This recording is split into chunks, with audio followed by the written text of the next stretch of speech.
Fala pessoal, estamos aqui para mais um vídeo, hoje para fazer um jogo rápido sobre o assunto da semana aí no mercado acionário, que foi o IPO da XP lá na Nasdaq, né? A XP abriu capital no exterior.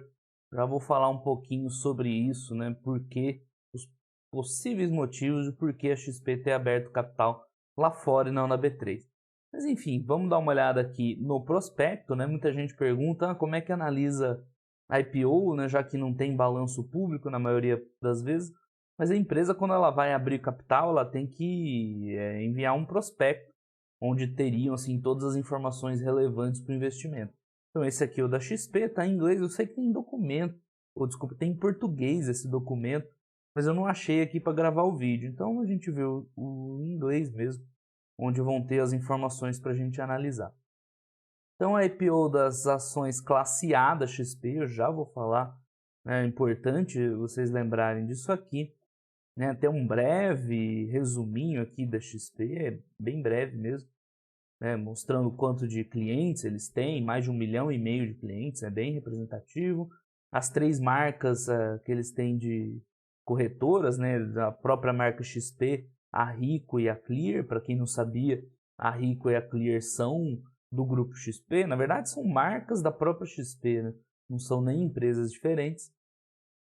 Produtos de investimento, NPS e tudo mais, receita, depois a gente vê os números financeiros dela com calma.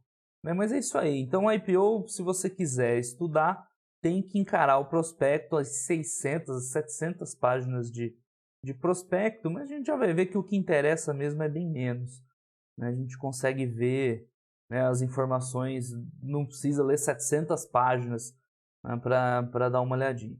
Então eles fazem uma introdução sobre o que é a XP. Claro que a gente aqui no Brasil às vezes sabe mais até que o pessoal lá fora, mas enfim, ó, os destaques. A XP ela está, né, ranqueada, né, é a primeira marca de investimentos do Brasil, é o número 1 em plataforma de investimentos independente no Brasil, é número 1, a plataforma digital número 1 no Brasil, tem a maior rede, não sei o que eles consideram como network, acho que dos advisors, né, são os consultores lá no XP, que tem bastante, mas portal financeiro da América Latina, com a marca Infomoney, para quem não sabia também, Infomoney é da XP. E tal, tem o maior evento de finanças da América Latina, né, o XP Expert. Então a gente vê, né, eu acho que todo mundo que já estava, né, estava acostumado, que acompanha o mercado acionário, sabia da posição de destaque da XP aqui no Brasil. Então tem lá os riscos, os trends e tudo mais, missão, modelo revolucionário da XP, disruptivo, uma marca conhecida, modelo eficiente financeiro, efeitos de rede, né? A gente costuma falar sinergia entre todos os produtos, combinação de atributos, então as estratégias de crescimento deles, que é penetrar na base, então eles têm uma base grande de clientes, a gente viu, 1,5 milhão de clientes, né? Eles querem, acho que, aumentar o quanto essa base, né, consome de produtos da XP, expandir também o ecossistema, expandir as soluções, né, oferecer mais serviços para os clientes. Ok, essa estrutura corporativa do grupo XP, né? O que a gente já vai ver é bem grande. Então tem a corretora em si, XP Investimentos Corretora de Câmbio, Títulos e Valores Imobiliários, onde estão lá a própria marca XP, com a Clear, com a Rico, que é a parte de corretagem mesmo, de corretora, né? De compra-venda de ativos. Você tem a XP Gestão de Recursos, que gerencia fundos mútuos e tudo mais. Você tem a XP Advisory, que é uma consultoria para clientes de grande patrimônio, né? O Single Client Mandates, né? A gestão de fundos exclusivos. Então isso aqui é a divisão para o pessoal que tem muita grana. Mais outras Asset Manager, mais corretor de seguros, mais XP Investments, isso aqui é do exterior, né? Mais Infomoney, que a gente já falou. Então a gente vê que é um grupo bem grande, né? Não é só quem é cliente da corretora XP, né? O serviço deles não é só esse. Bom, chegamos aqui agora começa a ficar interessante a coisa. Na estrutura da XP, essa imagem está ruim para vocês, está ruim até para mim. Eles subiram aí no PDF, mandam uma qualidade ruim, mais para frente tem uma melhor aqui. Deixa eu só achar rapidinho. Então vamos começar a falar sobre a estrutura dela e o que vai acontecer nesse IPO. Aqui a gente tem os principais acionistas, né, o grupo de controle da XP, o Itaú Unibanco, né, para quem não lembra, em maio de 2017 o Itaú adquiriu mais ou menos 50% da XP, né, por 6 bilhões de reais. E tem os outros fundos de private equity, um da Dynamo e um da General Atlantic, esse aqui. Né? Mas enfim, onde eu quero chegar? Aqui a gente já vai ver de cara, né, também está pequenininho para vocês verem, mas que a XP ela tem duas classes de ações ordinárias. E isso acho que é novidade, pelo menos para a maioria de vocês, já que no Brasil não é possível, não é permitido ter duas classes de ações ordinárias. Você pode ter, são ações ordinárias e ações preferenciais, e aí sim, as preferenciais você pode ter quantas classes quiser. Eles preferiram trabalhar com uma estrutura de duas classes de ordinário. O que isso muda? Na verdade, né, eu acho que eles poderiam ter ordinário e preferencial, já que essa era a ideia. Mas preferiram ter duas de ordinário. Qual que é a diferença entre a classe A e a classe B? Tem uma pequena diferença, né, gigantesca na verdade. As ações classe B, elas têm 10 vezes mais votos que a classe A, ou seja, né, o poder de voto está praticamente concentrado na classe B. Isso, né, na prática, meio que, né, que concentra todos os votos nas ações classe B. E eu pedi para vocês guardarem informação quais são as ações que a XP está negociando, as classe A, não as classe B. Então a XP está abrindo para o mercado, ações são ordinárias, mas são ordinárias sem direito a voto, ou melhor, né, com direito a voto 10 vezes menor que das classe B. Então o que eles estão fazendo? Estão abrindo capital, mas não estão abrindo mão do controle. Na prática é isso. E esse foi pelo menos o motivo né, divulgado pelo qual eles decidiram abrir o capital na Nasdaq e não aqui na B3, porque lá seria possível esse mecanismo de oferecer uma ação ordinária com menos direito a voto. Enfim, né, não é legal isso, mesmo que seja ordinária. Né? Aqui no Brasil tem uma discussão grande sobre ação ordinária, ação preferencial. Né? Não é o foco do vídeo, mas é claro que é sempre melhor a gente ter ações ordinárias, né? Já que as preferenciais não têm direito a voto. E lá no exterior eles fizeram mais ou menos a mesma coisa, por mais que seja ordinário e tenha direito a voto, na prática o voto fica para as classe B, né? Porque 10 vezes é muita coisa, é muita diferença.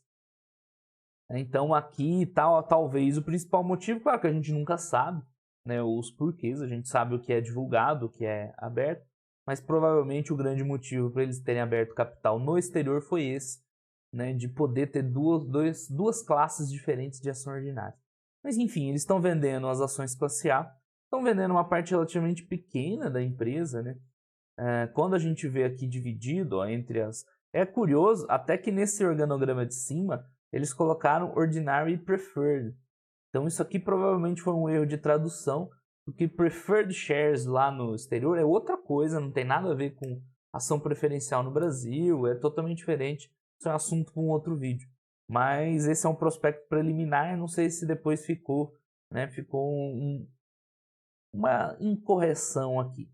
Mas enfim, a gente vê que o Itaú, por exemplo, ele tem 30% das classe A e 70% das classes... desculpa, ao contrário, né? 30% da classe B. Tem mais isso. Normalmente, a classe A é a que tem mais direito a voto, é o comum. Né? Eles ainda estão invertidos, é a classe B que é a que mais tem direito a voto. Mas enfim, o Itaú tem 30% da classe B e o grupo de controle da XP é 60%. Então, a XP continua com o controle sobre... Né, o grupo originário da XP continua controlando a empresa. O Itaú tem 30%, o resto está dividido aqui nesses fundos. E eles vão abrir as classe A, não vou confundir. Então, das classe A, o Itaú tem 70%, por isso que no total ele fica com 49%, né? Ele tem metade do capital, mas não do capital votante. O capital votante eles têm 30%. O Itaú, quando ele comprou a XP lá, eles tinham uma opção de compra futura, né, para ter o controle da XP. E eu lembro que o CAD deu uma embarreirada nisso. Eu não tenho certeza como ficou, mas eu acho que pelo menos eles cortaram uma parte daquela opção de recompra do Itaú. Mas até então, né, o grupo de controle da XP vai continuar com 60% das classes B do controle da empresa, ok? É uma oferta primária e secundária, que quer dizer, eles vão captar dinheiro para a XP, então eles vão emitir novas ações classe A e também vão vender alguma das classe A para o mercado em geral. Então ficou mais ou menos equilibrado, ainda não tem a definição sobre o lote suplementar, mas ficou mais ou menos na casa de 1 bilhão aí de reais para cada... De reais ou de dólar, não me lembro agora.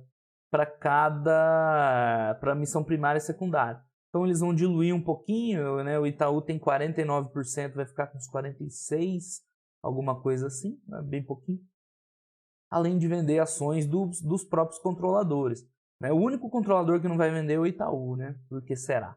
Os caras estão lá montados nas ações da XP, mas o grupo de controle vendeu um pouquinho das classe A, os dois private funds venderam acho que bastante, cada um deles, ok? Então vamos voltar lá, vamos para o que interessa, que são os números financeiros, né? Falou um pouquinho da governança, que nesse caso eu considero importante, né? Muita gente perguntando por que abrir no exterior, por que não abrir aqui? Ah, B3 é um lixo. Você pode até achar um lixo, mas não foi por causa disso. O prospecto preliminar, então tem muita informação faltando aqui ainda. Vamos lá, vamos para os números, que é o que nos interessa. Então, um balanço simplificado. Toda vez que tiver um IPO, eu não recomendo muito entrar em IPO, né? Eu já falei sobre isso no da Vivara, no da Neo Energia. Mas, como a gente está aqui para estudar, né, não tem problema. Então, quando você quiser estudar os dados no IPO, sempre vai ter uma informação financeira, ela geralmente é simplificada, não é tão completa igual no balanço, mas dá para a gente ter uma ideia assim, da situação financeira da empresa. Então, a DREzinha da XP, a gente consegue ver aqui, está em reais, né, e essa coluna aqui em dólar, que ela vem tendo um crescimento expressivo da receita, né? Bem expressivo, então de 2018 para esse ano, sei lá, uns 70%, 75% de crescimento. Então é um grupo que está em expansão, com certeza, né? Com essas marcas de corretoras, zeraram corretagem um tempo atrás, o que, né, impulsionou muito a base de clientes deles, né? Então isso a gente não tinha dúvida. Olhando os custos, o ano de 2018 tem um lançamento meio alto de custo administrativo. Isso aqui tem que dar uma olhada melhor para ver se é a realidade da empresa. E esse ano eles deram uma enxugada para o IPO parecer mais interessante, ou se foi algo extraordinário aqui em 2018. Ficou meio desproporcional esse lucro aqui de 2018, ficou um pouquinho mais baixo do que o de agora.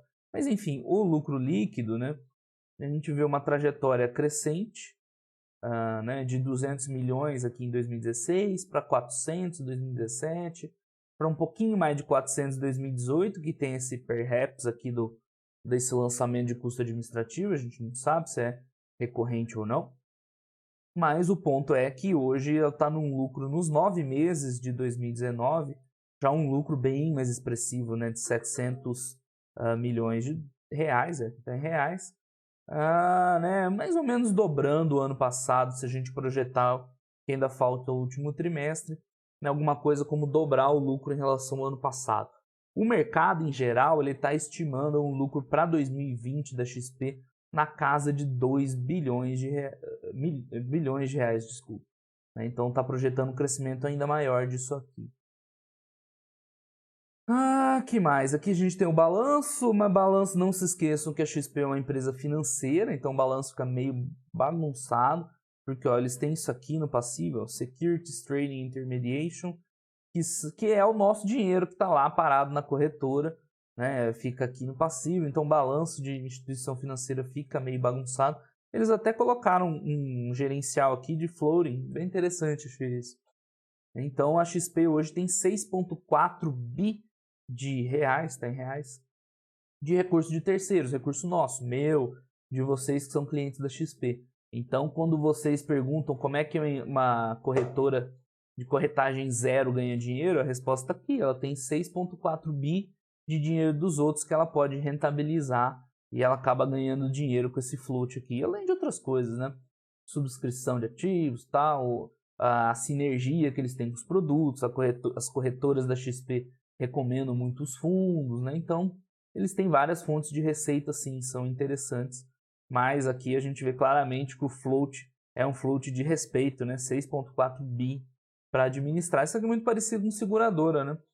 Quem não viu o vídeo que eu fiz essa semana de seguradora, a gente comentou que lá nos Estados Unidos a seguradora ela opera seguros meio no 0 a 0 só para ganhar no float, né? Na rentabilização desses recursos de terceiros. O case das corretoras de zero corretagem é mais ou menos parecido. Além de que ela tem outras receitas também. Ok, então tem um outro balanço ajustado aqui de ativos, tudo mais, EBITDA. É estranho, né, ver EBITDA de empresa financeira, mas lá fora eles usam IFRS para tudo e aí tem EBITDA também. Ah, que mais? Ajustado a gente já viu, os lucros. Bom, isso aí é um jogo rápido, né? Já até passei do meu limite aí de 15 minutos, né? Vamos ficar por aqui. Bom, pessoal, então essa né, foi o comentário aí sobre a IPO da XP. A gente viu o porquê deles fazerem o IPO lá na Nasdaq, não na B3, pelo menos, né? O que chegou até nós. Essa questão aí de vender só as classe A, né? Não é o ideal. O ideal é sempre ter one share, one vote, é ter uma classe só de ações ordinárias, né? Os caras deram um jeitinho de ter duas lá para abrir o capital e não perder o controle. Eles abriram uma parte pequena do capital, né? Captaram 2 bi. A empresa está avaliada em 60 bilhões de reais, né? Pelo preço do book building. Então, acho que a ideia foi mais abrir o capital, né? Ter o fundo de recursos lá fora. Né? Não venderam muita coisa, não captaram muito para a própria XP, né? E eu acho que o ponto principal dela, falando financeiramente, está por aí. Né? Os números são interessantes da XP, ela cresce com uma velocidade bem forte, né? Está crescendo bem. Tem tudo aí para dobrar o lucro em relação ao ano anterior. Né? A projeção é que 2020 ela mais que dobra o lucro desse ano, né? Trabalhando nessa base. Mas assim, é uma empresa que está valendo 60 bi, né? Mesmo os 2 bilhões de lucro projetados para o ano seguinte, está esticadinho. Então é mais uma das empresas financeiras com expectativa muito grande. Então, para mim, o que ficou de mensagem principal da IPO da XP foi isso. A empresa tem muita expectativa. Se ela atender a expectativa esse ano que vem, no próximo, ainda está na conta dessa expectativa. Né? Dali para frente é que talvez comece a gerar valor mesmo para o acionista. Então, acho que não tem nenhum motivo fantástico para seguir a XP, embora ela esteja crescendo bastante, esteja né, consolidando um pouquinho esse mercado de corretagem, tem um sócio importante que é o Itaú. Aliás, que baita negócio que o Itaú fez, né? Comprou metade da XP por 6 bi de reais, faz 2 anos e meio, e não vendeu, né? Mas hoje ela vale 60 bi. Então a posição do Itaú vale quase 30 bilhões. Deu 5 vezes de retorno em 2 anos e meio, baita negócio. Por Itaú, muita gente perguntou isso aí. Não tem nenhum benefício de curto prazo. O Itaú não vai reconhecer lucro, ele não vendeu ação, não vai entrar caixa, nada disso. Mas é claro, ele tem um ativo agora de 60 bilhões dentro né, do guarda-chuva dele, 30 bi a participação do Itaú, mas ele tem lá um baita de um ativo hoje sobre a administração do Itaú. E conforme a XP crescer no futuro, isso pode gerar bastante valor para o Itaú lá na frente. Certo, pessoal? Então é isso aí. Minha opinião é essa. Achei uma empresa com muita expectativa em cima, né? É comum, a gente tem visto aí, Banco Inter e tudo mais, empresas do setor financeiro com muita expectativa de crescimento. Então, melhor esperar aí, ver como é que ela vai desenrolar os próximos anos, para ver se ela vai atender mesmo essa expectativa ou não. Tá certo, pessoal? Então era isso aí. Muito obrigado a todo mundo que assistiu. Quem tiver alguma dúvida, coloque aí nos comentários que eu respondo assim que possível. Muito obrigado a todos e nos vemos nos próximos vídeos. Um abraço, até mais.